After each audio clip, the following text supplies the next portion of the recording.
Hello friends, good morning. जैसा कि आप सभी को पता है, एसएससी सीजीएल का नोटिफिकेशन आ गया। तो एसएससी सीजीएल के नोटिफिकेशन में क्या है और क्या नहीं है, सभी जानकारी जो है दोस्तों आपको इस वीडियो में प्रोवाइड करने वाला हूं।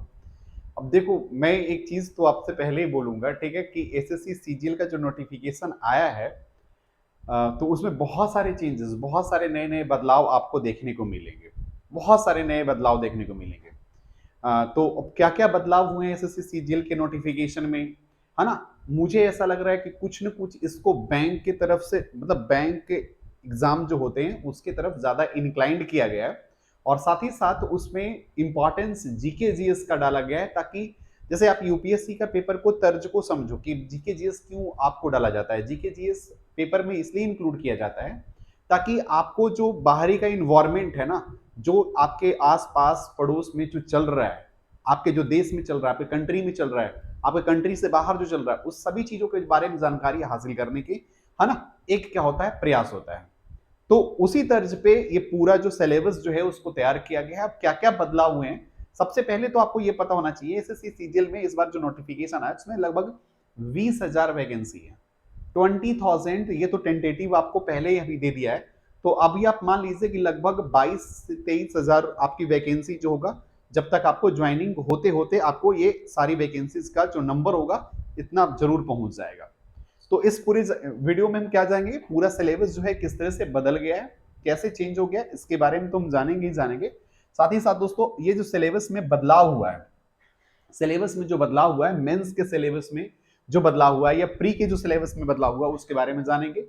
इसमें फिजिकल टेस्ट का भी इंपॉर्टेंस दिया गया। फिजिकल टेस्ट का कैसे इंपॉर्टेंस है, क्या क्राइटेरिया है, इसके बारे में भी जानेंगे, है ना। पोस्ट प्रेफरेंस देखो, अब एक्चुअली क्या है ना कि जैसे ही नोटिफिकेशन आया, सारे लोगों ने नोटिफिकेशन करना दम फटाफट तुरंत शुरू कर दिए पेज निकाल के, क्योंकि उनको ये पहले से ये आशा था कि नोटिफिकेशन ऐसे आएगा जैसे कि हर साल प्रति साल आता है वैसे। लेकिन जब आप नोटिफिकेशन के पेज को जब आपने ओपन किया, उसके बाद सारी चीजें बदले हुए नजर थे, ठीक है। तो मैंने आपको पूरी तरह से पढ़ करके सारे वर्ड्स, मतलब 83 पेजेस हैं, मैं आपकी नोटिफिकेशन आई और उस सारे पेजेस को पढ़ने के बाद आफ्टर दैट हमने ये नोटिफिकेशन आपके सामने लाकर रख रहा हूं, ठीक है। तो ये चीज आप लोग जरूर देखिएगा। तो यहाँ पे क्या है, फिजिकल टेस्ट का, पोस्ट प्रेफरेंस का क्या इंपॉर्टेंस है, ये भी बताया कि पोस्ट प्रेफरेंस का क्या इंपॉर्टेंस है, ठीक है।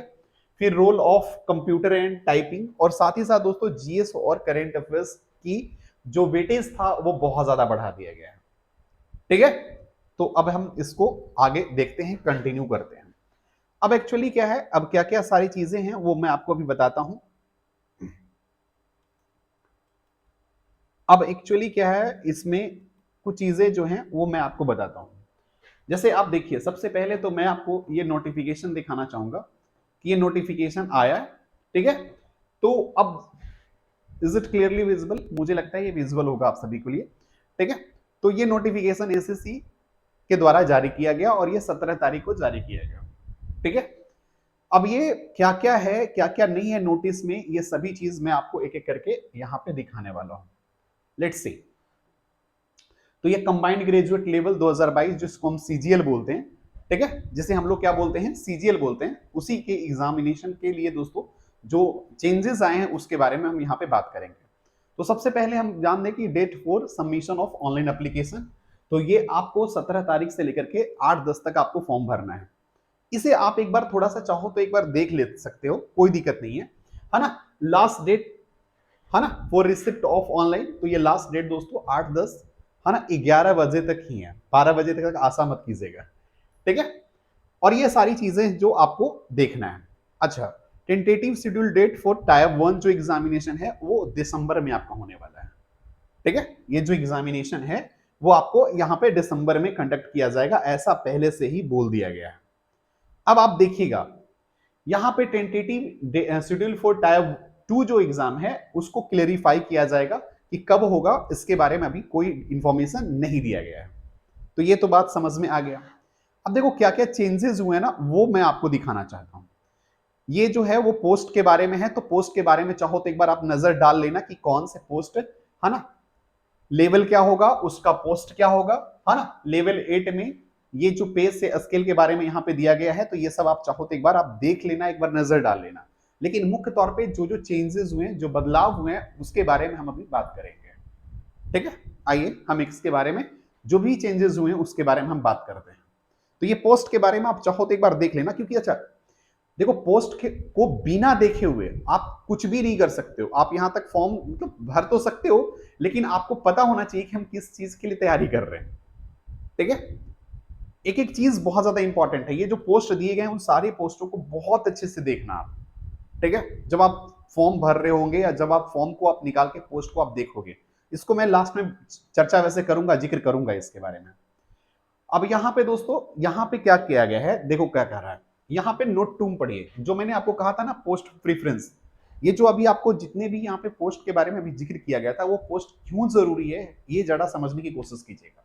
कह रहा है while giving the preference of post, जो हम पोस्ट का प्रेफरेंस दिया जाएगा, तो बहुत सारे ऐसे पोस्ट होंगे जैसे, है ना, when required by the commission candidate may note that there is a few posts like inspector, है ना, सीबीएन मिनिस्ट्री ऑफ फाइनेंस या फिर सीबीआई, ये सब जो है टेस्ट वो आपको क्या करेगा, ये आपको फिजिकल स्टैंडर्ड का जरूरत पड़ेगा। यहाँ पे आप देखिएगा, यहाँ पे अच्छे से फिजिकल स्टैंडर्ड की जरूरत पड़ेगा, फिजिकल टेस्ट आपको देना पड़ेगा, है ना, मेडिकल स्टैंडर्ड को फॉलो करना। अब ये कौन कौन से एग्जाम है पहले देख लीजिएगा।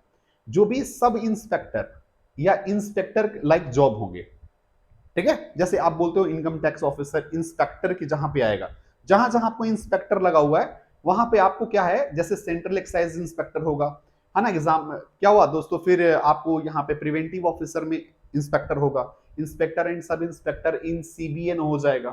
तो ये सारे जो एग्जाम्स जिसमें इंस्पेक्टर के पोस्ट आएंगे, उसमें आपको क्या करेगा, फिजिकल स्टैंडर्ड टेस्ट आपको देना पड़ेगा। अब इसका लेवल क्या होगा, इसका क्या मापदंड होगा, उसके बारे में भी हम जिक्र करेंगे, इसमें जिक्र किया गया है, इसको पूरा हम अच्छे तरीके से बताएंगे। अब ये तो पहला जो है वो आपको यहां पे देखना था। हमने क्या कहा था, वैकेंसी जो है वो लगभग 20,000 है, तो वो हम आपको अभी बता दिए थे। ये आप देखिए 20,000 वैकेंसीज हैं, तो ये हमने अभी आपको जिक्र कर दिया था। लेकिन अभी जो चेंजेस हैं वो मैं आपको बताना चाहता हूं। ये तो आपको पता है होगा, ये पहले से ही पता होगा कि भाई क्या क्या रिक्वायरमेंट है फॉर्म भरने के लिए, तो ये दो चीजें हो गई। अच्छा, फिर ये एज लिमिट, जो शायद जैसा कि पहले से आप फॉर्म भरते आ रहे हैं वैसे ही एज लिमिट है, कोई इसमें बदलाव नहीं है, कोई इसमें चेंजेस नहीं है, इसमें कोई चेंजेस नहीं करें। जैसे भी जो भी स्टूडेंट सीजीएल के होंगे, जो सीजीएल का एग्जाम देते आ रहे हैं, या फिर जो भी नए स्टूडेंट है, जो प्रेफरेंस है आप एक बार देख लीजिएगा एज को, और एज याद रखना, है ना, यहाँ पे बोला गया है कि वो जो एज लिमिट होगा 1/1/2022 से काउंट किया जाएगा। मतलब आपका जो एज काउंट किया जाएगा ना, वो 1/1/2022 तक ही आप काउंट कीजिएगा। जब आपसे 18 साल या 20 साल जब आपको बोल रहा है, तो मान लीजिए कि अगर आपका जन्म जो है 92 में है, तो 92 से लेकर के इतना तारीख तक ही आप जोड़िएगा। ठीक है, मतलब आप इस डेट में से आपका जो भी डेट ऑफ बर्थ होगा उसको घटा के देखिएगा, उसके बाद आपको जो डेट निकलेगा उसके अकॉर्डिंग आप फॉर्म यहाँ पे फिल कर सकते हैं। तो ये चीज तो आपको है, और जैसा कि आपको पहले से छूट मिलता है वो एज प्रेफरेंस, वो आपको यहाँ पे बात की गई है। अभी जो मोस्ट इंपॉर्टेंट जो हम यहाँ पे जिक्र करेंगे, मोस्ट इंपॉर्टेंट जो चीज हम यहाँ पे बताने जा रहे हैं, वो क्या बदलाव हुए हैं वो आपको यहाँ पे देखना होगा। ठीक है, let's see, 1 second, wait a moment please. बहुत ज्यादा लंबा यार, बहुत ज्यादा ये पेपर को पढ़ा गया, उसके बाद है ना ये सभी चीज निकालेंगे कि हाँ क्या क्या चीजें होगा। अब देखिए, ये एसेंशियल क्वालिफिकेशन की बात करें, अगर एजुकेशन क्वालिफिकेशन की क्या क्या जरूरत है एजुकेशन क्वालिफिकेशन का, तो देखो इसमें थोड़ा सा ना, मतलब आपको थोड़ा देख लेना कि हाँ जैसे जो बैचलर डिग्री चाहिए, है ना, आपको पता होगा सीजीएल का फॉर्म भरने के लिए आपको कम से कम क्या होना चाहिए, बैचलर डिग्री होना चाहिए। यहाँ पे एक सबसे बड़ा क्वेश्चन लोगों का आता है, सर क्या अगर मान लो कि हम अपेयरिंग में हैं, ठीक है, जैसे पार्ट 3 का एग्जाम हम देने वाले हैं, अपेयरिंग में हैं, तो क्या हम एलिजिबल हैं? इसमें मेंशन किया गया है कि आप एलिजिबल होगे एग्जाम देने के लिए। हाँ, सिर्फ क्राइटेरिया वहां पे ये फॉलो करना होगा कि आपका जो एज वाला जो क्राइटेरिया होगा उसको आपको फॉलो करना होगा। अगर आपका एज क्राइटेरिया फॉलो हो रहा है, ठीक है, किसी भी पोस्ट के लिए, और आप अगर अपियरिंग में हैं, तो आप फॉर्म भर सकते हैं सीजीएल का। आप ये चीज आप जान लीजिएगा, ठीक है, इसके बारे में इसमें यहाँ पे बात किया गया है, और ये चीज मैंने यहाँ पे कर दिया है। जैसे देखिए यहाँ पे लिखा हुआ है, the candidate who have appeared in their final year of their graduation, ठीक है, जैसा कि मैंने कहा था, है ना, apply however they must possess essential qualification before the cut off, that is जो कट ऑफ जब जारी किया जाएगा ना, कट ऑफ जब आपको दिया जाएगा उस डेट से पहले ये सारी आपका डेट प्रोसेस जो एग्जामिनेशन का जो प्रोसेस होना चाहिए वो कंप्लीट हो जाना चाहिए। लेकिन आप अपेयरिंग में है तो आप फॉर्म भर सकते हैं, कोई दिक्कत नहीं, एग्जाम दे सकते हैं और वो मान्य मान्य भी होगा, ऐसा नहीं कि वो मान्य नहीं होगा। तो ये सारी चीजें था। अब एक एक करके मैं सारी चीजें क्या कर रहा हूं, दे रहा हूं, समझना जरा ध्यान से। ये जो है फोटो, ये सब की जरूरत है, वो तो फोटो वोटो आप लोग पढ़े ही होंगे भाई कि क्या क्या जरूरत होता है, क्या क्या फॉर्म में, वो सब के लिए तो मुझे आपको बताने की जरूरत नहीं है। अब इसके बाद जो आएगा वो सबसे बड़ा इंपॉर्टेंट है। बाकी दोस्तों 100 रुपया फॉर्म भरने का लगेगा, ज्यादा कुछ लग नहीं रहा है, ठीक है।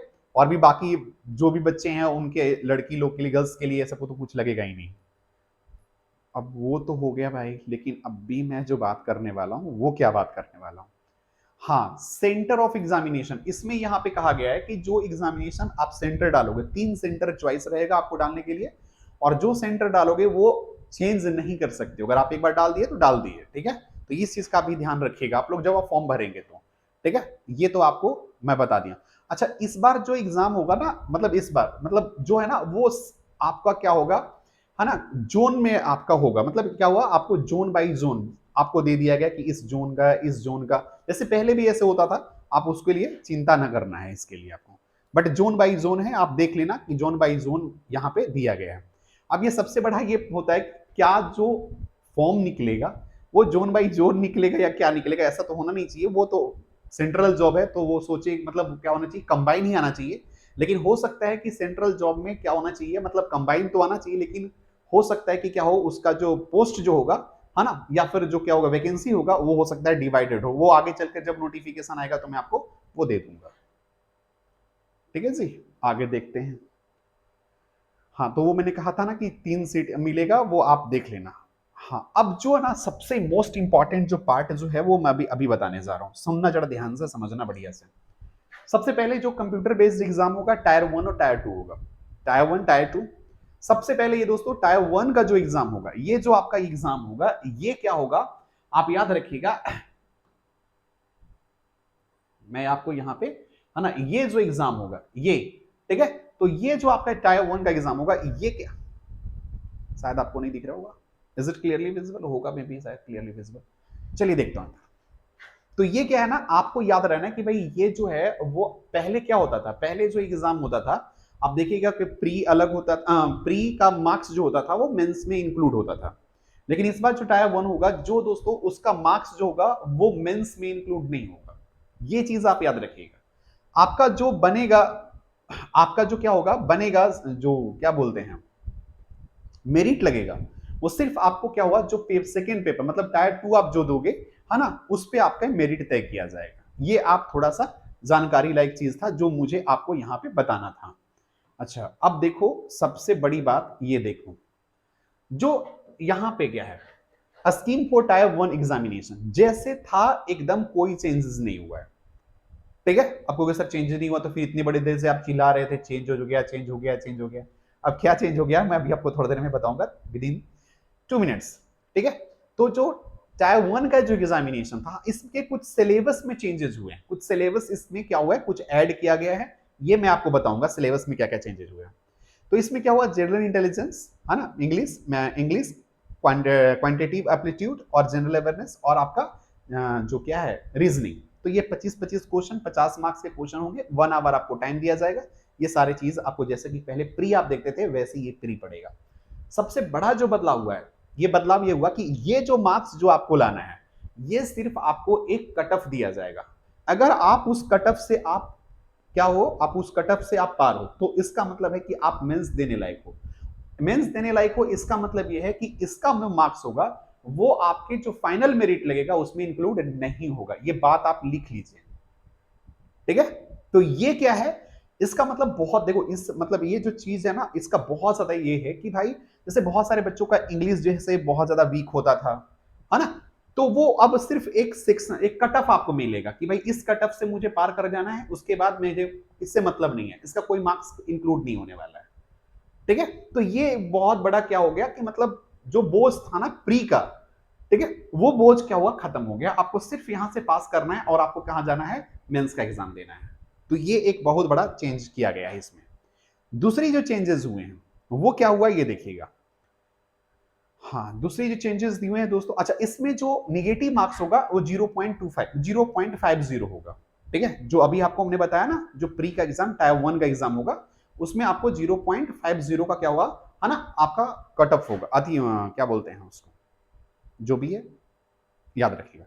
अब यहां पे ना सबसे बड़ा चीज है वो ध्यान देना। अभी आपको ये सेक्शन 1 दिख रहा है, सेक्शन 1 में दो चीजें आपको दिख रही है, मॉडल 1 मॉडल 2। तो सेक्शन 1 में देखिए क्या है, यहां पे देखिएगा मॉड्यूल 1 है, मॉड्यूल 2 है, फिर सेक्शन 2 में मॉडल 1 और मॉडल 2, दो मॉडल करके दिया गया है इसमें। अब देखो सेक्शन 1 जो है वो टोटल 2 घंटे 15 मिनट का एग्जाम होगा। इसमें तीन क्या होंगे, तीन इसमें आपको क्या देंगे, सेक्शन दिए जाएंगे, सेक्शन 1, सेक्शन 2 और एक नीचे सेक्शन और दिया जाएगा, देखिए सेक्शन 3, ठीक है। ये तीन सेक्शन में आपका एग्जामिनेशन यहां पे कंडक्ट करवाया जाएगा। यही सबसे बड़ा चेंजेस यहां पे किया गया है, और ये चेंजेस क्या है ये ध्यान दीजिएगा। जो सेक्शन, जो पेपर 1 होगा, ये पेपर 1 देख लीजिए, ये पेपर 1 जो है वो सबके लिए मैंडेटरी है, ठीक है। चाहे वो किसी भी, चाहे वो AAO का फॉर्म भर रहा है लड़का, या कोई भी स्टूडेंट भर रहा है, तो वो सबके लिए मैंडेटरी है पेपर 1। तो पेपर 1 जो क्या होगा, जो जो टाइप 1 का जो कट ऑफ जो है वो क्रॉस कर गया उस स्टूडेंट के लिए। तो अब इसके बाद क्या हुआ, मॉडल 1 जब आप पेपर 1 आप दोगे, ठीक है। और ये सबसे बड़ी बात है, ये सारे जो पेपर कंडक्ट किए जाएंगे सब एक ही दिन पेपर होंगे, ऐसा नहीं कि सबके लिए आपको अलग अलग टाइम मिलेगा, एक ही दिन पेपर को कंडक्ट करवाया जाएगा। सोचो कितना ज्यादा, एक पेपर को बच्चा दे करके निकलता था तो उससे पूछा जाता था आप कैसा फील कर रहे हो, तो भाई वो होता था कि भाई सर बहुत ही ज्यादा मतलब क्या कर रहा हूँ, बर्डन फील कर रहा हूँ। एक घंटे के बाद फिर तुमको मेंस का पेपर देना है या अलग पेपर देना है, एक मैथ का एक इंग्लिश का पेपर देना है। तो पहले आपका जो सिलेबस होता था कि जिसमें 200 मार्क्स का मैथ होता था, 200 मार्क्स का इंग्लिश होता था मेंस का पेपर में। अब ये पूरी तरह से चेंज हो गया। चेंज कैसे हुआ देखो क्या हुआ। अब जैसे ही सेक्शन पेपर आप देखो, पेपर जब आप 1 दोगे, जैसे कैसे यूपीएससी में होता है पेपर 1 पेपर 2 पेपर 3, अब वैसे ही आ जाइए, थोड़ा सा उसी तर्ज पे ये भी थोड़ा सा उतर गया है, लेकिन इसके थोड़ा सा सिलेबस थोड़ा सा अलग है। तो क्या है, ये पेपर 1 जैसे है, तो सेक्शन 1 में क्या है, 2 घंटे 15 मिनट का, इसमें आपको मैथमेटिक्स और रीजनिंग, ये दो, जिसमें मैथमेटिक्स के 30 क्वेश्चन, रीजनिंग के 30 क्वेश्चन, टोटल जो होंगे एक क्वेश्चन 3 मार्क्स के होंगे। और आपको इसके लिए दोस्तों, है ना, प्रत्येक सेक्शन के लिए देखो, सेक्शन बोल रहा है, सेक्शन का मतलब ये वाला जो मॉड्यूल है उसके बारे में बात कर रहा है, ठीक है। तो देखिए क्या रहा है, प्रत्येक सेक्शन के लिए क्या हुआ, आपको 1 घंटे का टाइम दिया जाएगा। मतलब क्या हुआ कि आपको मैथमेटिक्स और रीजनिंग का जो पेपर होगा आपको 1 घंटे में सॉल्व करना है, ठीक है जी। अच्छा, सबसे बड़ी बात सुनना जरा, यहां पे बहुत मोस्ट इंपॉर्टेंट पॉइंट बोलने जा रहा हूं। मोस्ट इंपॉर्टेंट पॉइंट क्या बोलने जा रहा हूं, ध्यान से सुनिएगा। ये जो तुम पेपर दोगे, ठीक है जी, इसका आपको कट ऑफ अलग से आएगा, इसका जो कट ऑफ होगा वो आपका अलग होगा, ठीक है।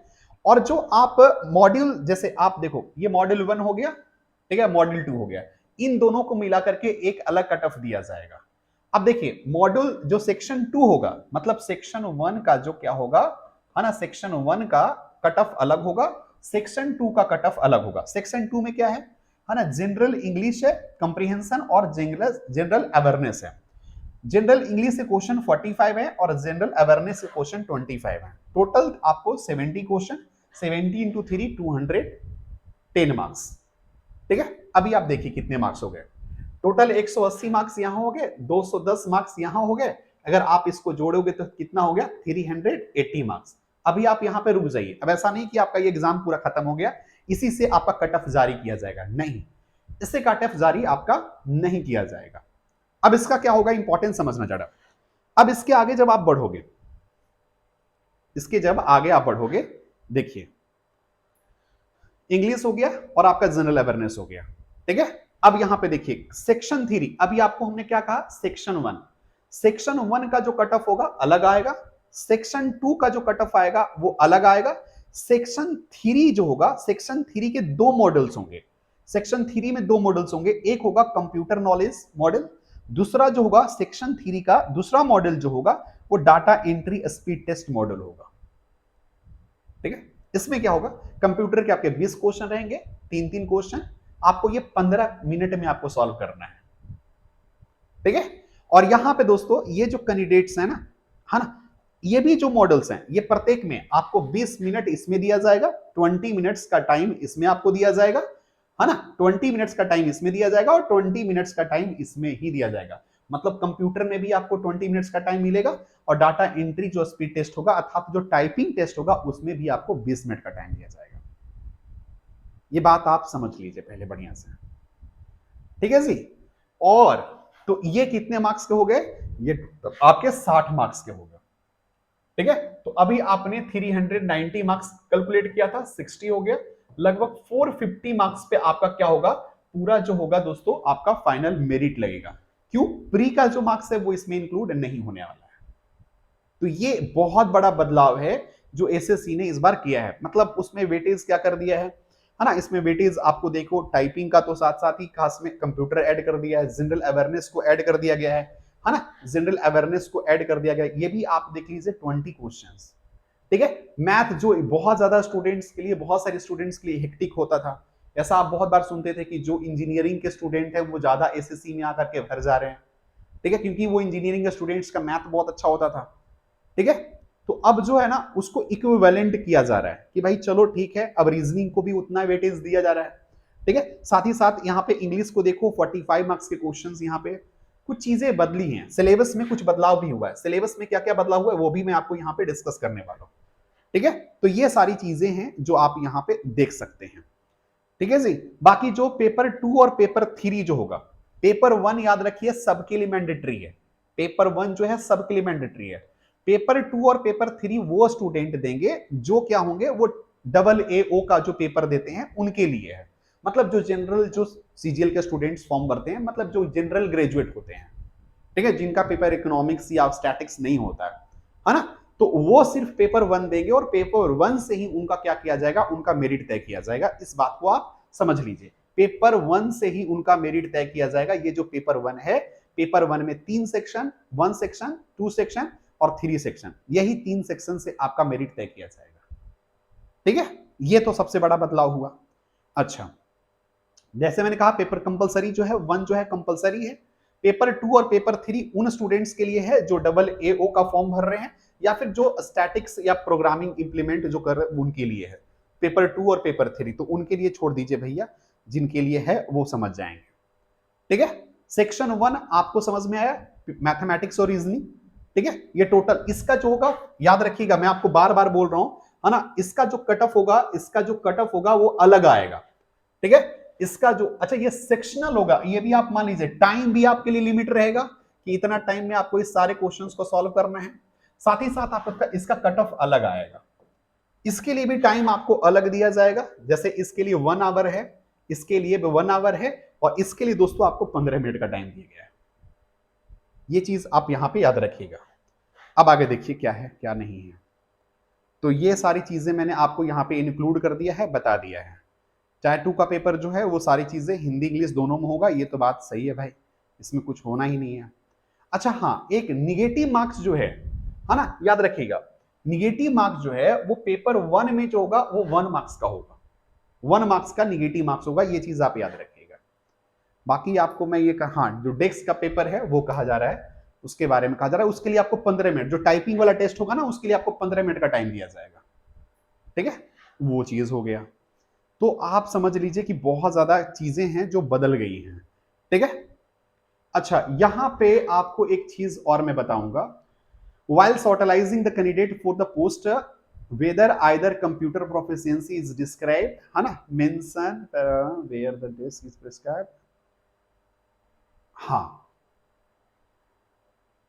एक चीज आपको यहां पे बहुत ही इंपॉर्टेंट चीज है जो मैं आपको यहां पे बताना चाहता हूं, वो क्या है ये समझिएगा, है ना, मैंने अंडरलाइन किया है तो ये बहुत इंपॉर्टेंट है, क्यों समझिएगा। कह रहा है कि while sortalizing the candidate for the post where either computer proficiency is prescribed, जैसे मान लीजिए कि कुछ पोस्ट ऐसे होंगे जिसमें क्या होगा, कंप्यूटर जो होगा वो ज्यादा क्या होगा, कंप्यूटर जो होगा ये बहुत इंपॉर्टेंट है। ये लोग, बहुत सारे लोग ना इसको छोड़ के चल रहे हैं, है ना, बहुत सारे लोग इसको छोड़ के ही चल रहे हैं कि मतलब इसका इंपॉर्टेंस समझ ही नहीं रहे हैं। इसका इंपॉर्टेंस क्या है ये मैं बता रहा हूं, समझिएगा क्या बोला जा रहा है। कह रहा है बहुत सारे ऐसे पोस्ट होंगे जिसमें कंप्यूटर की प्रोफिशिएंसी ज्यादा होनी चाहिए। अच्छा, बहुत सारे पोस्ट ऐसे होंगे जिसमें फिजिकल का जो होगा प्रोफिशिएंसी जो होगा वो ज्यादा होगा। बहुत सारे पोस्ट ऐसे होंगे जिसमें टाइपिंग का जो होगा ना प्रोफिशिएंसी ज्यादा होना चाहिए। ठीक है, मतलब आपकी जो उसमें ज्यादा आपका क्या होना चाहिए, पकड़ होना चाहिए। तो कहा जा रहा है क्या कि while totalizing the candidate for the post whether either computer proficiency prescribed or whether the desk is prescribed, जैसे डेस्क में क्या होगा, जैसे आप टैक्स असिस्टेंट होगा, ठीक है, या टैक्स असिस्टेंट इन सीबीडीटी, उसमें क्या होना चाहिए, आपका टाइपिंग बहुत बढ़िया होना चाहिए। ठीक है जी, तो वहां पे कंप्यूटर का आपका बहुत अच्छा नॉलेज होना चाहिए। तो ऐसे कंडीशन में जिस पोस्ट के लिए कंप्यूटर का जरूरत है और उसमें कंप्यूटर ज्यादा जरूरत होगा, एट दैट कंडीशन, जैसे आपको टैक्स असिस्टेंट इन सीबीआईसी है ना, टैक्स असिस्टेंट इन सीबीडीटी है ना, यूडीसी यूएसए है ना, एसए सेंट्रल ब्यूरो नारकोटिक्स, ठीक है, उसमें क्या होगा, higher qualifying standard will be set in comparison to other post. मतलब क्या होगा कि अदर पोस्ट के लिए, अदर जो पोस्ट होगा उसमें इसका जो मार्क्स होगा, उसका जो स्टैंडर्ड होगा वो कम सेटअप किया जाएगा। लेकिन जो क्या होंगे, जो कंप्यूटर से रिलेटेड जो पोस्ट होंगे उसमें इसका जो मार्क्स होगा वो ज्यादा इंक्लूड किया जाएगा, या उसका कट ऑफ जो होगा वो ज्यादा रहेगा। जैसे मान लीजिए, छोटा सा एग्जांपल ले रहा हूं, मान लीजिए कोई पोस्ट ए है और कोई पोस्ट बी है। बी में जो पोस्ट है उसमें क्या है, बहुत ज्यादा जरूरत है कंप्यूटर का, कंप्यूटर वाला काम ज्यादा करना है इसको। तो एट दैट कंडीशन इसका जो कट ऑफ होगा ये ज्यादा होगा, और अगर इस पोस्ट में अगर कम है तो इसका जो कट ऑफ होगा वो कम होगा। बस यही यहां पे कहा जा रहा है, और इस चीज को आप मेंशन कर लीजिए बढ़िया से, क्योंकि ये आपको तय करेगा आपको पोस्ट प्रेफरेंस डालने में कि कौन सा पोस्ट हम डालें जिसमें हमको सुटेबिलिटी के साथ हमें। और देखो बहुत बढ़िया एक चीज और लाइन इसमें बोला गया है, अगर आप पोस्ट प्रेफरेंस नहीं डालते हैं तो याद रखिएगा वो जो आप एग्जाम दे रहे हो, आप तीनों के तीनों एग्जाम दे लीजिए, अगर पोस्ट प्रेफरेंस नहीं दिए हैं, एट द एंड जब आपका क्या होगा, फाइनल सिलेक्शन होगा, तो उसे उस सिलेक्शन को सिलेक्शन नहीं माना जाएगा।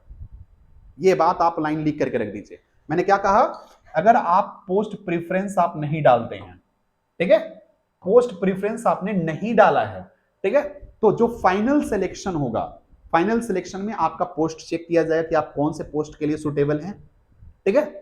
और अगर उस पोस्ट के लिए आपने, जिस पोस्ट के लिए आप डाले ही नहीं है, तो पहले क्या होगा कि आप साइड हो जाइए कि भैया आपको कोई वैल्यू नहीं है, आपको कोई पोस्ट नहीं मिलेगा। दूसरा कंडीशन ये है कि मान लीजिए फॉर अ कंडीशन में क्या बोल रहा हूं, समझने की कोशिश कीजिएगा। मान लीजिए कि यहां पे आपने कुछ पोस्ट का नाम दिया है, आपने पोस्ट प्रेफरेंस डाला है, और यहां पे भी दोस्तों कुछ लोग, अब देखो यहां पे जो आप पोस्ट प्रेफरेंस डाले हो, इसमें आपको मान लीजिए कि मैंने बोला है 450 मार्क्स का पे क्या मिलेगा, आपको मेरिट लगेगा। यहां पे इसके मतलब इस पोस्ट के लिए आपको मान लीजिए 400 मार्क्स चाहिए, ठीक है, 400 मार्क्स चाहिए। और इस पोस्ट के लिए, इसमें जो पोस्ट प्रेफरेंस जो डाले बचे हुए हैं, इसके लिए दोस्तों 380 मार्क्स चाहिए। और मान लीजिए दोस्तों, मान लीजिए मैं क्या बोल रहा हूं, समझने की कोशिश कीजिएगा। मान लीजिए कि आपका जो मार्क्स है, आप मान लीजिए कोई ए नाम का स्टूडेंट है, उसका जो मार्क्स है 390 मार्क्स है, ठीक है, और ए जो है वो पोस्ट प्रेफरेंस कहां डाला है, ये पोस्ट प्रेफरेंस यहां डाला है। इस पोस्ट के जितने भी पोस्ट हैं इसमें उसने पोस्ट प्रेफरेंस डाला है, ठीक है। तो एट दैट कंडीशन उस व्यक्ति को, जिसने, जो ए नाम का लड़का है जो 390 मार्क्स लेकर आया है और उसके पोस्ट प्रेफरेंस में उसे 400 मार्क्स चाहिए, इस कंडीशन में भी उसे जॉब नहीं मिलेगा। पोस्ट प्रेफरेंस का क्या इंपॉर्टेंस, ये समझ में आ रहा होगा आपको मैं क्या बताना चाह रहा हूं। तो एट दैट कंडीशन उस व्यक्ति को जिसने 390 मार्क्स लाया है, हाँ मैं जानता हूं, आप भी जानते हो, 380 मार्क्स ला करके जो व्यक्ति जो स्टूडेंट ऐसे होंगे, जो क्या होंगे, यहां पे मान लीजिए कि कुछ ऐसे स्टूडेंट होंगे जिन्होंने अपना पोस्ट प्रेफरेंस, मान लीजिए कि कोई ऐसा स्टूडेंट होगा जो बी नाम का स्टूडेंट है, उसका वो मान लो 420 मार्क्स आया है, 420 मार्क्स आया है, और उसने पोस्ट प्रेफरेंस कहां डाला है, पोस्ट प्रेफरेंस इसमें डाला है। तो ये स्टूडेंट सिर्फ जो है इसी में जॉब कर सकता है, जो पोस्ट प्रेफरेंस डाला है उसी में जॉब कर सकता है। अब ये चाहेगा कि हाँ ये 440 लाया हूं या 420 लाया हूं तो इसको यहां पे पोस्ट मिल जाए, तो ये संभव नहीं है। तो ये चीज पोस्ट प्रेफरेंस का यहां पे डिस्क्राइब किया गया। तो आप जब प्री एग्जाम दोगे, जब आप प्री के बाद जब आप मेंस दोगे, तो जब आप प्री के बाद मेंस दोगे तो जब आप पोस्ट प्रेफरेंस डालोगे उसमें एक एक चीज का बहुत ख्याल रखना है, ये याद रखिएगा। मैं ये चीज यहां पे मेंशन किया हूं बहुत अच्छे से। आगे चलते हैं। उसके बाद हाँ, इंडिकेटिव सिलेबस। अब देखो सिलेबस जो है ना क्या क्या बदला है वो मैं बता रहा हूं। देखो अगर मैं बात करूं, देखो टायर 1 जो का एग्जाम जो है, टायर 1 का जो एग्जाम है उसके बारे में बात कर रहा हूं, मतलब जो प्री एग्जाम है उसके बारे में बात कर रहा हूं। प्री एग्जाम में दोस्तों जैसे सिलेबस है ना वैसे ही है, मतलब रीजनिंग का सिलेबस में कोई चेंजेस नहीं है ना। जनरल अवेयरनेस में बहुत बड़ा चेंजेस क्या किया है कि अब जो क्वेश्चन जनरल अवेयरनेस के पूछे जाएंगे वो क्या होंगे, मैक्सिमम क्वेश्चन जो पूछे जाएंगे वो आपको क्या होंगे, करेंट ओरिएंटेड होगा। एकदम साफ साफ लिखा हुआ है यहां पे। General awareness questions in this component will be aimed at testing candidates general awareness of environment around him and its application to society। मतलब मतलब ऐसा इन्वायरमेंट में जो चल रहा है जो सोसाइटी में अप्लीकेबल होगा। अब ऐसा नहीं क्वेश्चन पूछा जाएगा कि अकबर के पिता का नाम क्या था, क्योंकि वो सोसाइटी में अप्लीकेबल नहीं है वो। ठीक है, तो ये चीज याद रखिए, ये मतलब करेंट ओरिएंटेड क्वेश्चन ज्यादा पूछा जाएगा। और यहां पे कहा भी जा रहा है कि मोस्टली जो क्वेश्चंस पूछे जाएंगे है ना, एवरीडे जो ऑब्जर्वेशन है उससे रिलेटेड क्वेश्चन पूछा जाएगा। ठीक है, साइंटिफिक एस्पेक्ट जो डेली क्रिएट हो रहे हैं, नए नए जो तर्ज आ रहे हैं उस पर क्वेश्चन पूछे जाएंगे। क्वेश्चन रिलेटेड टू इंडिया होगा एंड नेबरिंग कंट्रीज, मतलब आईआर का क्वेश्चन होगा। आईआर का मतलब इंटरनेशनल रिलेशन, इंडिया का रिलेशन पाकिस्तान के साथ कैसा है, इंडिया का रिलेशन इजराइल के साथ क्या है ना, I2U2 क्या है, ठीक है, ब्रिक्स क्या है, इस प्रकार के जो क्वेश्चन होंगे उस तरह से सेट किए जाएंगे आपको, है ना। और यहां पे देखिए इकोनॉमिक सीन, जो इकोनॉमिक सीन क्रिएट हो रहा है ना, रेपो रेट क्या है, रिवर्स रेपो रेट क्या है, अभी जो तत्कालिक रेपो रेट क्या है। ठीक है, तो ये सारी चीजें आपसे क्वेश्चन पूछा जाएगा। और यहाँ पे general polity and scientific research के बारे में बात कर रहा है। साइंटिफिक रिसर्च का मतलब जो अभी हो रहा है रिसर्च, अब ये नहीं कि रिसर्च हम 5000 साल पहले हुआ उसके बारे में नहीं, जो साइंटिफिक रिसर्च जो नए नए हो रहे हैं उनके बारे में, जैसे क्रिस्पर टेक्नोलॉजी क्या है, जीन एडिटिंग क्या है, ठीक है, डीएनए कटिंग क्या है, डीएनए एडिटिंग क्या है, तो वो सब जो साइंटिफिक जो क्वेश्चन है उसके बारे में यहां पे बात किया जा रहा है। अब देखो मैथमेटिक्स के क्वेश्चन में बेटा लीनियर इक्वेशन को ऐड कर दिया गया है। जो प्री का एग्जाम्स है ना उसके सिलेबस की मैं बात कर रहा हूं, उसमें लीनियर इक्वेशन के क्वेश्चंस मैक्सिमम नहीं होते थे, अब लीनियर इक्वेशन के भी क्वेश्चन उसमें ऐड किए जाएंगे। अब देखो क्या है वैसे, अच्छा एक चीज और, साथ ही साथ उसमें पॉलीगॉन बार हिस्टोग्राम, मतलब जो क्या बोलते हैं आप, जो स्टैटिक जो क्या बोलते हैं डीआईडीएस का जो क्वेश्चन होता था ना, अब उसको इंक्लूड कर दिया है। मतलब पहले डीआईडीएस के क्वेश्चन ना के बराबर एसएससी में पूछा जाता था, अब डीआईडीएस के क्वेश्चन आपको भर भर के मिलेगा, ऐसा नहीं है कि नहीं मिलने वाला है, तो ये समझ लीजिएगा। इंग्लिश में बेटा जैसे है वैसे ही रहेगा, इंग्लिश में प्री के एग्जाम में कोई चेंजेस नहीं है, प्री के एग्जाम में कोई चेंज नहीं, लेकिन मेंस के एग्जाम में क्या क्या चेंजेस हुए हैं वो मैं आपको इंग्लिश में बताता हूं। ठीक है, तो अब आते हैं दोस्तों टायर 2 के सिलेबस में क्या क्या चेंजेस हुए हैं। तो सबसे पहले हम देखते हैं मैथमेटिक्स में, मैथमेटिक्स में कुछ चेंजेस अभी नहीं दिख रहे हैं, कुछ चेंजेस नहीं है। अब मैथमेटिक्स में क्या क्या चेंजेस हुए हैं वो देख लो। यहाँ पे मैथमेटिक्स के मेंस के सिलेबस में जो टायर 2 का एग्जाम दोगे उसमें क्या हुआ, प्रोबेबिलिटी को शामिल कर लिया गया है। स्टैटिक्स मतलब डीआईडीएस स्टैटिक्स, और साथ ही साथ दोस्तों आपको प्रोबेबिलिटी को शामिल किया। अगर प्रोबेबिलिटी को शामिल किया है तो आप ये निश्चित तौर पे मान लीजिए परमुटेशन कॉम्बिनेशन को भी शामिल करेगा, ये बात आप मैं लिख के रख लीजिए, क्योंकि प्रोबेबिलिटी के मैक्सिमम क्वेश्चन जब बनेंगे, एक तो सिंपल मॉडल्स का क्वेश्चन बनते हैं प्रोबेबिलिटी के, लेकिन प्रोबेबिलिटी के जब अच्छे मॉडल्स का क्वेश्चन जब बनेंगे तो उसमें क्या आएगा, परमुटेशन कॉम्बिनेशन एनसीआर एमपीआर आएगा। तो अभी यहां पे बोला गया है प्रोबेबिलिटी, लेकिन प्रोबेबिलिटी में ही क्वेश्चन में एनसीआर और एनपीआर को घुसा देगा, तो इसका मतलब प्रोबेबिलिटी के साथ साथ आपको परमुटेशन कॉम्बिनेशन भी पढ़ना है। ये आपको मेंस के सिलेबस में यहां पे इंक्लूड कर दिया गया है। तो ये है बहुत बड़ा चेंज, है ना। Use of tables, histograms, frequency, polygons, ये सारी चीजें बताया गया है। साथ ही साथ दोस्तों यहाँ पे मीन मोड मीडियन जो क्वेश्चन होते थे, जो शायद नहीं पूछे जाते थे, बहुत कम, एक दो क्वेश्चन बहुत सालों पे पूछा जाता था एसएससी में, अब ये क्वेश्चन आपको देखने को मिलेगा, मीन मोड मीडियन वाला क्वेश्चन, तो ये भी आपको यहाँ पे देखा जाएगा। ठीक है, वैसे अभी कहा जाए कैलकुलेशन ऑफ सिंपल प्रोबेबिलिटी, लेकिन सिंपल प्रोबेबिलिटी पे मत रहिएगा, परमुटेशन कॉम्बिनेशन प्रोबेबिलिटी के साथ पढ़ के जरूर जाइएगा, ये मेरा सजेशन है आप सभी का। तो ये क्वेश्चन था आपका, है ना, मैथमेटिक्स का। बाकी दोस्तों रीजनिंग में कोई चेंजेस नहीं है, रीजनिंग में जैसे हैं, मतलब जो आम सिलेबस जो पढ़ते हो रीजनिंग में, है ना, वही आपको यहाँ पे देखने को मिलेगा। इसमें कोई ज्यादा चेंजेस आपको नहीं करने हैं। ठीक है जी, रीजनिंग में कोई ज्यादा चेंजेस आपको नहीं करने हैं। अब आगे आते हैं, इसके बाद इंग्लिश में आते हैं। इंग्लिश में देखो जो भी था वो आपको ईरर, इंप्रूवमेंट, फीलर ये सभी हैं इसमें, एंटोनाइम, साइनोनिम सभी हैं इसमें। अब सबसे बड़ा चीज क्या है ना, देखो यहां पे एकदम लिख दिया है और मैंने इसको अंडरलाइन किया है। मैं 83 पेज पढ़ करके आपके सामने ये सारी वीडियो दे रहा हूं आपको, ऐसे नहीं कि मतलब ऐसे ही मैंने हवा हवाई में आकर के आप सभी के सामने जो चाहूं वो मैं बोल दूं। टू टेस्ट है ना कंप्रीहेंशन, थ्री पैसेज, है ना, कहा जा रहा है कि टू टेस्ट कंप्रीहेंशन, है ना, थ्री और more paragraphs will be given in questions, है ना, question based on those will be asked at least. यहां पे देखिएगा बहुत अच्छे से लिखा हुआ है, क्या लिखा हुआ है मैं आपको यहां पे अंडरलाइन करके दिखाता हूं क्या लिखा हुआ है, अच्छे से पढ़िएगा। At least one paragraph should be simple one based on book और स्टोरी। देखो 3 पैसेज कम से कम पूछेगा, जिसमें से एक जो पैसेज होगा वो आपको कोई स्टोरी, कोई बुक ये सब पूछ लेगा, मतलब कहानी जैसे बेस्ड होता है ना, राम रामायण ये सब की जो कहानी है, या फिर और भी हिस्टोरियंस का जो क्या है रिसर्च है, उस पे क्वेश्चन आपका पूछ ले सकता है। बाकी क्या कहा जा रहा है सुनिएगा, other two paragraph should be on current affairs based on reports and editorials। ये मैं नहीं कर रहा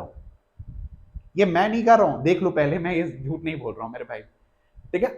तो इसका मतलब ये है कि आपको जो है ना, दो जो पैसेज पूछेगा वो आपको एडिटोरियल से पूछेगा। द हिंदू आपको अब पढ़ना ही पढ़ना है, या तो द हिंदू पढ़िए या तो बेटा आपको इंडियन एक्सप्रेस पढ़ना पड़ेगा। इसके लिए मतलब कोई है ही नहीं आपके पास कोई ऑप्शन, ठीक है। तो इन्होंने तब साफ साफ कहा है कि भैया अब जो क्वेश्चन मैं पूछूंगा, तो अब देखो करंट अफेयर्स का कितना ज्यादा वेटेज हो रहा है कि करंट अफेयर्स आपको प्री एग्जाम में भी आएगा, मेंस के भी आपके पेपर में आएगा। मेंस में भी आपको 30 क्वेश्चंस दिए जाएंगे, 25 क्वेश्चन आपको रहेंगे मेंस में, ठीक है। उसमें भी आपको करंट के क्वेश्चंस पूछे जाएंगे। और यहाँ पे इंग्लिश में भी आपको बोल रहा है कि भैया हम जो एक पैसेज देंगे वो जो नॉर्मल जो दुनिया चलता आ रहा है, जैसे एसएससी पहले से पूछता आ रहा है वैसे पूछेंगे। बाकी जो हम 2 पैसेज पूछेंगे वो करंट इशू पे पूछेंगे, जो एडिटोरियल में आता है उससे पूछेंगे। ये उन्होंने एकदम लिख करके मेंशन किया है। और हाँ एक बात और मैं बोल, इंग्लिश का सिलेबस तो आपको दोस्तों मैं अभी कंप्लीट कर ही रहा हूं, साथ ही साथ आपका 2 अक्टूबर से एडिटोरियल की क्लास स्टार्ट हो जाएगी। एडिटोरियल तो वैसे मैं पढ़ा ही रहा था बहुत पहले से एसएससी एग्जाम पे, है ना, एसएससी एग्जाम्स के लिए, है ना, एसएससी एग्जाम्स बाय एग्जामपुर पे भी पढ़ा रहा था मैं। लेकिन अब दोस्तों यहाँ पे करंट अफेयर्स के लिए सीरीज तो मैं लाऊंगा, साथ ही साथ दोस्तों आपको यहाँ पे एडिटोरियल भी करवाऊंगा, ये आप लोग याद रखिएगा। ये चीज है मैं आपको यहाँ पे दे दिया हूँ एक सौगात। और जिन विद्यार्थियों ने अभी तक क्लास को या चैनल को सब्सक्राइब नहीं किया वो कर लीजिएगा, हर तरह का नोटिफिकेशन एकदम बहुत पुख्ता के साथ दूंगा, ऐसे नहीं कि हवा हवाई में आकर के फेंक देना है, ऐसा नहीं कुछ करूंगा।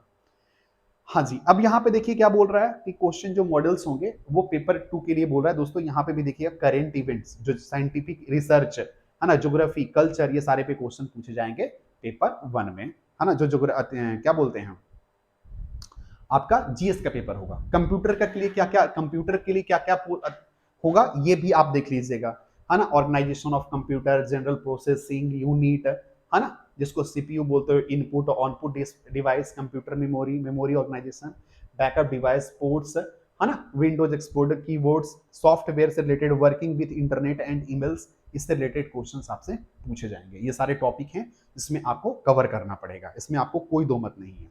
साथ ही साथ दोस्तों basics of networking and cyber security, ये भी आपको कवर करना है कंप्यूटर में, जो आपको 20 क्वेश्चन होगा 60 मार्क्स का, याद रखिएगा। स्टैटिक्स का जो पार्ट है वो उन विद्यार्थियों के लिए जो AAO के लिए विद्यार्थी जो फॉर्म भरते हैं उनके लिए, तो ये आपका काम का चीज नहीं है। अब आगे चलते हैं। हाँ काम का चीज है वो, क्योंकि वो उसमें चेंजेस नहीं है ना, कोई चेंजेस नहीं है, वो उनको पहले से पता है जो AAO का तैयारी करते हैं, ठीक है। तो वो चीजें मैं ज्यादा फोकस नहीं कर रहा हूं। बाकी आपको यहां पे देखिए क्या बोला जा रहा है, ये नहीं। अब मैं लास्ट में बता, और फॉर्म आप लोग देखिए, ये सब जितने भी सर्टिफिकेट्स जरूरत है, वोटर आईडी, ड्राइविंग लाइसेंस, ये सब चीजों की जरूरत पड़ेगी आपको, ठीक है। तो ये आप लोग रख लीजिएगा। At the time of verification, verification जब आपका होगा ना, तब डॉक्यूमेंट वेरिफिकेशन, ये सारी चीजों का जरूरत होगा, वो आप देख लीजिएगा, वो पहले से भी होता आ रहा है, ठीक है। तो वो सारी चीजें यहाँ पे बोला गया है। हाँ, यहाँ पे देखिएगा क्या कह रहा है, बहुत बड़ा यहाँ पे चीज कर रहा है दोस्तों।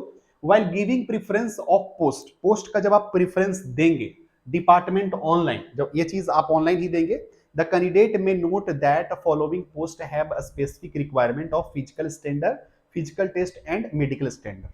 ये सारे जो पोस्ट हैं, कौन कौन से पोस्ट है ना, इंस्पेक्टर जो होगा एक्साइज, सेंट्रल एक्साइज में, इंस्पेक्टर जो होगा एग्जामिनर सीबीआईसी में, इंस्पेक्टर जो प्रिवेंटिव ऑफिसर में होगा उसके लिए दोस्तों, इंस्पेक्टर जो सीबीएन होगा, इंस्पेक्टर सब इंस्पेक्टर जो सीबीएन मिनिस्ट्री ऑफ फाइनेंस के लिए, सब इंस्पेक्टर, ये सारे जो पोस्ट हैं यहाँ पे दिए हुए हैं, ठीक है। Upper divisional clerk, BRO, NIA, CBI, इन सभी पोस्टों के लिए फिजिकल स्टैंडर्ड आपको फॉलो करना है। अब वो फिजिकल स्टैंडर्ड क्या होगा मैं आपको बता देता हूं, थोड़ी देर बाद आपको बताऊंगा, ठीक है। तो ये आप याद रखिएगा कौन कौन से पोस्ट हैं, इंस्पेक्टर से रिलेटेड, इंस्पेक्टर और सब इंस्पेक्टर से रिलेटेड जितने भी पोस्ट हैं, उन सभी पोस्ट के लिए क्या है, फिजिकल प्रीफरेंस आपको देना पड़ेगा, ठीक है। मतलब वो आप फिजिकल के लिए तैयार रहेंगे, फिजिकल के लिए आपको तैयार रहना पड़ेगा, ठीक है जी। ये आपको यहाँ पे मेंशन किया गया है।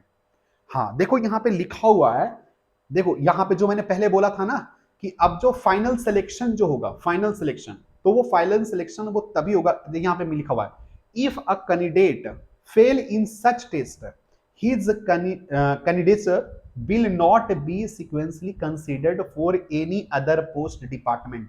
मैंने ये लाइन कहा था कि अगर आप जिस क्रिटेरिया में आपने क्या किया है, पोस्ट डाला है, अगर उसमें आप अगर पास नहीं होते हैं, आपको सोचिए कि हाँ मुझे दूसरे पोस्ट में अगर नौकरी मिल जाए तो फिर नहीं मिलेगा, चाहे आपका मार्क्स कम हो या ज्यादा हो, इससे फर्क नहीं पड़ता है। ये डायरेक्ट लिख दिया गया है, इसमें कोई चेंजेस नहीं होंगे, ये बात आप याद रखिएगा, ठीक है। आगे चलिए, तो ये सारी चीजें मैं आपको यहाँ पे डिस्कस कर रहा हूं। अच्छा, सिलेक्शन मोड क्या होगा ये याद रखिएगा। सिलेक्शन मोड यहाँ पे एकदम बहुत अच्छे से यहाँ पे मेंशन किया गया है, इसको मैं थोड़ा सा और बड़ा कर लेता हूं ताकि आपको बढ़िया से दिख सके। सिलेक्शन मोड यहाँ पे देखिए मेंशन कर दिया है ना, मोड ऑफ सिलेक्शन करा, minimum qualifying marks in tyre 1, section 1, section 2, ठीक है। देखो मिनिमम क्वालिफाइंग मार्क्स आपको चाहिए, जो भी क्वालिफाइंग मार्क्स सरकार तय करेगी या जो एजेंसी तय करेगी उतना मार्क्स आपको लाना है प्री में, उसके बाद आप क्वालिफाई हो जाएंगे मेंस के देने के लिए, मतलब टायर 2 पेपर के देने के लिए। अब देखिए section 1, section 2, model 1, section 3 of paper 1। Paper 1 के याद कीजिए 3 सेक्शन था, सेक्शन 1 था, सेक्शन 2 था और सेक्शन क्या था, 3 था, है ना, टायर 2 पेपर का। और देखिए साथ में क्या था दोस्तों, पेपर 2 और पेपर 3 ऑफ टायर, है ना, 2 एग्जामिनेशन एज फॉलो। आपको ये पहले से दिया गया है कि ये इतने जो मार्क्स जो हैं वो आपको क्या करना है, लाना ही है, ठीक है। 30%, 25%, 20%, ये आपको तय कर दिया गया है पहले कि आपको क्वालिफाइंग ये नेचर है। मैंने कहा था ना कि कट ऑफ जो होगा क्वालिफाइंग ही नेचर होगा, तो ये सारी चीजें यहाँ पे डिस्कस किया गया है। देखिए based on the marks tyre 1 computer, ये सारी चीजें मैं पहले से बता चुका हूं, इसमें कोई ज्यादा इंफॉर्मेटिव चीज नहीं है। हाँ, candidate who are not qualified in section 1 and section 2, ठीक है। जो याद कीजिए सेक्शन 1 सेक्शन 2 क्या था, सेक्शन 1 में था आपका मैथमेटिक्स और रीजनिंग, और सेक्शन 2 जो पेपर था वो क्या था आपका, इंग्लिश और जीएस। तो है कहा जा रहा है कि वो कैंडिडेट जो क्या होंगे सेक्शन 1 और सेक्शन 2 में पास नहीं होंगे, वो उनका जो पेपर जो होगा थर्ड जो होगा उसको इवैल्यूएट नहीं किया जाएगा। मतलब ये कहने का मतलब ये हुआ कि थर्ड जो पेपर कंप्यूटर का और जो स्किल टेस्ट होगा, टाइपिंग टेस्ट होगा, वो आपका नहीं इवैल्यूएट किया जाएगा, मतलब वो चेक ही नहीं किया जाएगा, तो ऐसे ही बाहर हो जाएंगे, वो आपको कहा जा रहा है यहाँ पे। हाँ, पेपर थर्ड है ना, सेक्शन थर्ड ऑफ पेपर 1 है ना, tyre second is qualifying in nature. देखो यहाँ पे बहुत ही खूबसूरत लाइन बोला गया, इसको आप नहीं समझेंगे तो फिर दिक्कत हो जाएगा। ये क्या लाइन बोला गया, एक एक चीज ना इतना इंपॉर्टेंटली यहाँ पे डिस्कस किया गया, आप इस चीज को नहीं समझोगे तो फिर ये सारे बेकार है। क्या कहा जा रहा है, सेक्शन 3 पेपर 1 का, तो याद कीजिए सेक्शन 3 जो था पेपर 1 का क्या था, कंप्यूटर था, ठीक है जी। टायर 2 को इज क्वालिफाइंग इन नेचर, वो क्या होगा, क्वालिफाइंग इन नेचर होगा, ठीक है। अच्छा, in other words both models computer knowledge test and desk are qualifying in nature, वो क्या होगा, क्वालिफाइंग इन नेचर होगा। डेस्क का मतलब है जो टाइपिंग टेस्ट है वो उसके बारे में बोल रहा है। हाउएवर, फिर भी यहीं पे आप लाइन जो है ना फंस जाइएगा। क्या लाइन बोला जा रहा है, सुनिएगा क्या कर रहा है। कह रहा है सेक्शन 3 का पेपर 1 जो है, सेक्शन 3 का पेपर जो 1 है उसके बारे में बात कर रहा है। अब देखिए क्या कर रहा है, हाउएवर इन मॉड्यूल 1 है ना, a separate higher cut off as decided by the commission will be fixed for the post where computer proficiency is prescribed. हमने क्या कहा था, पहले ही बोला था कि जिस पोस्ट के लिए कंप्यूटर का क्या होगा, प्रेफरेंस ज्यादा होगा, वो ऐसे कंडीशन में जो कंप्यूटर का जो टेस्ट होगा, कंप्यूटर का टेस्ट में क्या होगा, उसका जो मार्क्स होगा वो ज्यादा आएगा, मतलब उसका जो कट ऑफ होगा वो ज्यादा तय किया जाएगा, ठीक है। जैसे आप कंप्यूटर का जो एग्जाम देंगे ना और जो आप टाइपिंग का एग्जाम देंगे, तो जिस पोस्ट के लिए कंप्यूटर का मायना ज्यादा रखता है, ठीक है, उस पोस्ट में क्या होगा, जो पेपर 3 का होगा, जो पेपर 3 होगा, मतलब कौन कौन, जो कंप्यूटर नॉलेज टेस्ट है और डेस्क वाला जो पेपर है, इसका जो कट ऑफ होगा वो ज्यादा जाएगा। और उन स्टूडेंट्स के लिए जो ऐसा, मान लीजिए कुछ ऐसे स्टूडेंट होंगे जो वैसे पोस्ट डाले होंगे, है ना, जो दौड़ने धूपने वाला होगा, याद कीजिए जो दौड़ने वाला होगा, वैसे कंडीशन में उनके लिए क्या होगा, ये कंप्यूटर का जो और कंप्यूटर और डेस्क का जो रहेगा वो क्या होगा, उसका कट ऑफ होगा कम होगा। मतलब क्या हुआ कि जो स्टूडेंट फिजिकल टेस्ट देंगे, ठीक है, उनके लिए कट ऑफ जो होगा इसका, है ना, पेपर जो 3 सेक्शन 3 का जो कट ऑफ होगा वो कम होगा, ठीक है। और वैसे स्टूडेंट जो अपना कुछ ऐसे प्रेफरेंस डालेंगे, है ना, जिसमें कंप्यूटर और टाइपिंग का जरूरत है, उनके लिए जो कट ऑफ होगा वो क्या होगा, अलग होगा। मतलब दोनों के लिए कट ऑफ जो होगा वो अलग होगा। ये बहुत बड़ा ये चेंजेस है जो शायद आप खुली नजरों से ऐसे देख करके चलेंगे ना तो आपको समझ में नहीं आएगा जो क्या किया है इसने, ठीक है। तो ये सारी चीजें दोस्तों यहां पे डिस्कस कर रहा हूं मैं, तो ये सारी चीजें बहुत अच्छे से समझोगे तभी है। हाँ देखिए, एक candidate will not be considered for the post department organization if he has not indicated his preference for it. अगर उसने नहीं किया है तो ये मैं पहले बता चुका हूं। Therefore candidate must be careful exercising the such. इस प्रकार के सारे ऑप्शंस को बढ़िया से पढ़िएगा, उसके बाद ही आप फॉर्म भरिएगा। उसके लिए कोई जिम्मेवार नहीं है भैया आपका एग्जामिनेशन। तो अब ये चीज डायरेक्ट बोला कि merit list will be prepared on the basis of overall candidate performance section paper 2। CGL tyre 2 का जो पेपर होगा उसी पे आपको कैंडिडेट क्या होगा, लास्ट में मेरिट लगेगा। जो आपका टायर 1 का पेपर था जो प्री का एग्जाम था, उसका मार्क्स नहीं जुड़ने वाला है। ये यहाँ पे बात कर लिया हूं, मैं आगे बढ़ता हूं। अब आता हूं मेरे भाई जल्दी जल्दी थोड़ा सा। अब ये क्या है, वो है जो मतलब क्या होता है ना, सेम स्टूडेंट्स का मार्क्स अगर इक्वल हो गया तो फिर क्या होगा, तो जिसका एज ज्यादा होगा उसको ज्यादा मिलेगा प्रेफरेंस। ये सारी चीज आप पहले से जानते होंगे। बाकी मैं सब कुछ यहां पे डिस्कस कर दिया हूं। इसके अलावा भी अगर कोई क्वेश्चन अगर आपके मन में बच जाएगा तो आप लोग नीचे कमेंट बॉक्स में जरूर डाल दीजिएगा अपना क्वेश्चन। बाकी मैं आपको यहाँ पे थोड़ा सा फिजिकल क्राइटेरिया जो क्या है ना उसके बारे में मैं यहाँ पे डिस्कस कर रहा हूँ, ठीक है। फिजिकल क्राइटेरिया क्या है उसके बारे में थोड़ा मैं डिस्कस यहाँ पे कर दे रहा हूँ। हाँ जी, देखिए फॉर्म कैसे भरेंगे। फॉर्म जैसे देखो पहले जैसे भरते थे ना, पहले एक बार रजिस्ट्रेशन करते थे और उसके बाद फिर सारे जो प्रोसेस होते थे वैसे, मतलब जैसे पहले आप फॉर्म भरते थे वैसे ही भरना है, इसमें कोई चेंजेस नहीं करना है, ठीक है। उसमें जैसे पहले फॉर्म भरते थे सीजीएल का कि पहले आप क्या करते थे, रजिस्ट्रेशन करते थे, उसके बाद आप दूसरा फॉर्म भरते थे, उसका दूसरा पार्ट खुलता था और उसको आप भरते थे, ठीक है। तो सेम वैसे ही फॉर्म आपको भरना है, इसमें कोई आपको अलग से चेंजेस नहीं करने हैं। हाँ, जब आप मेंस का जब आप पेपर देंगे तब उसमें बहुत कुछ का ध्यान रखना है।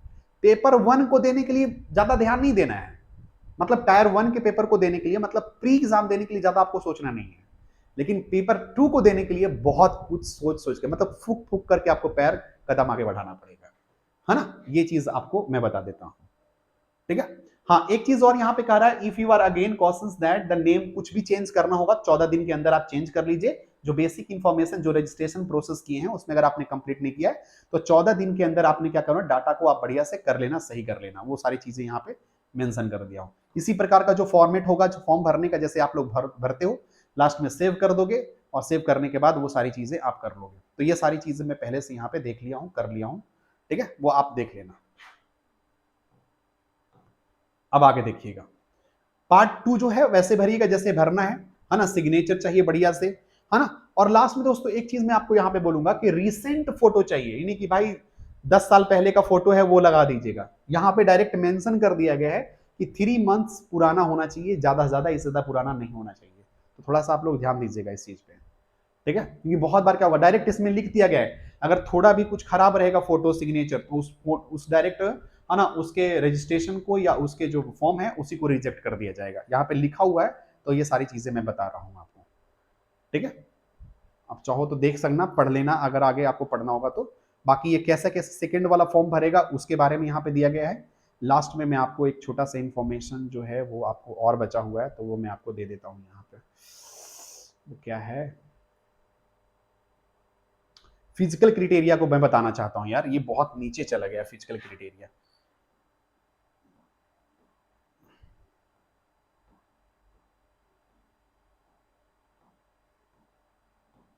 एक second, within a second I will complete it my dear, ठीक है। और जिन लोगों ने अभी तक चैनल को सब्सक्राइब नहीं किया, एक बार चैनल को सब्सक्राइब जरूर कर लीजिएगा, है ना, क्योंकि देखो अभी हम नया नया सब सारी अभी सारे, एक्चुअली मैं नया पढ़ा नहीं रहा हूँ, एक्चुअली मैं पिछले 7 सालों से पढ़ा हूँ, 3 साल से तो आपको एग्जामपुर पे ही मैं भी दिखा होगा, ठीक है। तो बाकी आप दोस्तों ज्यादा से ज्यादा शेयर कीजिएगा। हाँ, यहां पे देखिएगा क्या लिखा हुआ है, फिजिकल स्टैंडर्ड के बारे में कहा जा रहा है, जो इंस्पेक्टर और सब इंस्पेक्टर पोस्ट के लिए जो फिजिकल का जो मापदंड बोल रहा था उसके लिए बहुत आसान है, टेंशन मत लेना। इंस्पेक्टर बनना चाहते हो ना इनकम टैक्स से सब में, तो उसके लिए भैया आपको डरने वाली बात नहीं है। देखो क्या क्या यहाँ पे मेंशन है, जितने भी इंस्पेक्टर और सब इंस्पेक्टर के पोस्ट हैं उसमें आपको क्या है, हाइट जो है आपको चाहिए, क्या चाहिए, है ना, मेल कैंडिडेट के लिए 175 सेंटीमीटर। एक बार आप थोड़ा सा देख लीजिएगा, ठीक है ना जी, आपको ऐसा नहीं कि मतलब देखने की मतलब जरूरत, चेस्ट जो है वो 81 चाहिए। फिजिकल टेस्ट में क्या है, फिजिकल टेस्ट में कुछ नहीं, 1600 मीटर जो है वो 15 मिनट में चलना है, वॉकिंग करना है, दौड़ना नहीं है बेटा, ठीक है। साइकिलिंग 8 किलोमीटर करना है 3 मिनट में, 8 में 30 मिनट में, नॉट 3 मिनट में। ये है फिजिकल क्राइटेरिया। अच्छा, वैसे कैंडिडेट्स, फीमेल कैंडिडेट के लिए 152 सेंटीमीटर हाइट चाहिए, वेट इतना चाहिए, और उनका फिजिकल क्राइटेरिया है कि 1 किलोमीटर चलेंगे वो 20 मिनट में, है ना, और 3 किलोमीटर चलेंगे वो 25 मिनट में, वो साइकिल चला करके, ठीक है। अच्छा, ये सारे इंस्पेक्टर और सारे पोस्ट के बारे में यहाँ पे देखो पोस्ट मेंशन किया गया, पोस्ट चाहो तो एक बार पढ़ लेना, ठीक है जी। अच्छा, physical standard for the post of sub inspector in CBIB होता है ना, उसके पोस्ट के लिए क्या क्या चीज चाहिए फिजिकल, तो वो सारी चीजें यहाँ पे मेंशन किया गया है। 165 50 चाहिए लड़की लोग के लिए, चेस्ट कितना चाहिए, और आई साइट क्या होना चाहिए, है ना, फिजिकल स्टैंडर्ड क्या होना चाहिए, सारे चीज मेंशन दिया हुआ है, एक एक करके मेंशन किया हुआ है, तो कुछ भी आपको गड़बड़ाने की जरूरत नहीं है। फिर उसके बाद दोस्तों यहाँ पे मेंशन है physical standard for the post of sub inspector and junior intelligence officer, है ना, narcotics control bureau, ministry of home minister. Main के लिए 165 सेंटीमीटर और वुमेन के लिए 152 सेंटीमीटर चाहिए। बाकी दोस्तों यहाँ पे आपको चेस्ट जो है वो इतना चाहिए, बाकी बस यही चीज मेंशन किया गया है, विजन इतना चाहिए और कुछ नहीं है, दौड़ धूप नहीं करना है। तो बाकी दोस्तों फिजिकल स्टैंडर्ड और भी सारी चीजों का दिया हुआ है कि अगर आप बीआरओ बोर्ड रोड ऑर्गेनाइजेशन में अगर आप काम करते हैं, ठीक है, तो उसके लिए कौन कौन से आपको क्राइटेरिया चाहिए, वो क्राइटेरिया यहाँ पे आपको मेंशन किया गया है। बाकी आपको कोई भी इंफॉर्मेशन, मतलब इससे ज्यादा इंफॉर्मेशन आपको जरूरत नहीं पड़ेगा, इसकी मैं गारंटी लेता हूं, ठीक है जी। इससे ज्यादा बढ़िया इंफॉर्मेशन, मतलब आपको एक एक चीज मैं कहीं पे छोड़ा नहीं, कहीं पे नहीं छोड़ा हूं। अगर इसके अलावा भी अगर आपके मन में कोई प्रश्न चल जाए, सवाल अगर रह जाए, तो आप लोग कमेंट बॉक्स में जरूर डालिएगा, मैं उन सारे प्रश्न का आंसर जो है, सवाल का जो आंसर होगा वो मैं आपको ले लूंगा। बाकी दोस्तों क्लास की बात करूं तो क्लास जो है वो आपकी क्लास चल रही है, एक जो क्लास है वो अभी 8 से 8:30 बजे तक क्लास चल रही है, जो अभी इंग्लिश की क्लास चल रही है। बाद में दोस्तों आपको जो करंट अफेयर्स की क्लास बोल रहा हूँ, करंट अफेयर्स से सब सारे जो क्लासेस है जो आपको अक्टूबर के फर्स्ट वीक से स्टार्ट मैं कर दूंगा, ठीक है। करंट अफेयर और साथ ही साथ दोस्तों, है ना, करंट अफेयर के साथ साथ एडिटोरियल का जो डिस्कशन है वो आपको मैं, है ना, अक्टूबर के फर्स्ट वीक से स्टार्ट कर दूंगा। तो अभी इंग्लिश की क्लास लीजिए, इंग्लिश की क्लास 8 से 9 होगी और 1 घंटे की प्रैक्टिस में दूंगा, लेकिन प्रैक्टिस अभी नहीं दूंगा, वो भी आपको फर्स्ट वीक ऑफ, है ना, अक्टूबर से स्टार्ट होगा, ठीक है। तो फटाफट चैनल को सब्सक्राइब कर लीजिएगा, कोई भी आपको इसके लिए पेमेंट नहीं करना है, आराम से सिर्फ चैनल को सब्सक्राइब करना है। तो चलिए मिलते हैं आज शाम 8 बजे। Bye bye, take care.